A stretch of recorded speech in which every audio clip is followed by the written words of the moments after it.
السلام عليكم. halkan waxaynu kula wadaagi doonaa dhowr su'aalood oo u dhaxeeya isweydiinta caqliga iyo faalada cilmiga. Su'aalahani waxay ku saabsan yihiin aragtida ilayska qoraxda iyo iftiinka dayaxa. Iyo weydiimo ah ma dhab ah in fallaadhaha qoraxdu si toos ah u gaaraan oogada dayaxa, isla markaana uu dayaxu si dadban ugu soo celiyo fallaadhaha qoraxda dhulka. Taasoo macnaheedu yahay in aanu dayaxu lahayn iftiin isaga u gaar ah. Haddaba daawade, waxaad muuqaalkan kaga bogan doontaa weydiimo cilmi xambaarsan kuwaasoo carin doona maskaxdaada.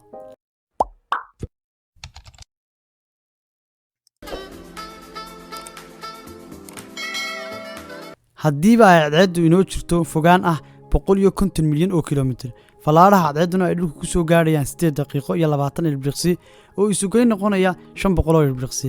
halkan waxaynu kala soo baxaynaa in xawaaraha ilaysku jaro ilbiriqsigiiba 300 oo kun oo kiiloomitir hagaag.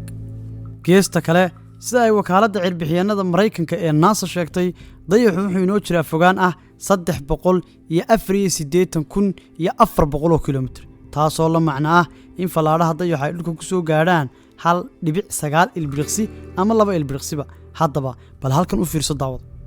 marka uu dayaxu galo godka 12aad ama ka 15aad, habeenkaa waxa uu soo baxaa amin ku beegan 6 ilaa 6 fiidnimo, waxaana la arkaa dayaxa oo geesta bari ka soo fuuray isaga oo buuxa oo leh midab casuus ah, mana laha wax iftiina oo dhulka soo gaadhay.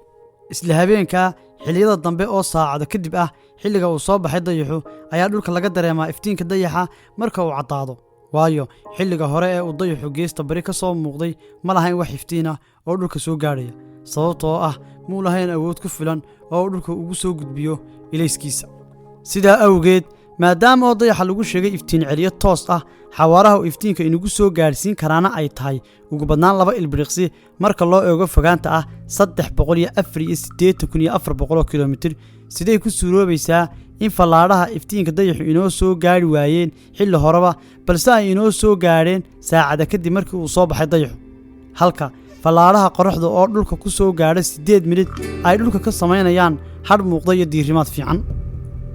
daawade, bal isku day inaad ka jawaabtid su'aalahan ah maxay inoo soo gaadhi waayeen fallaadhaha dayaxu marka uu soo baxaba.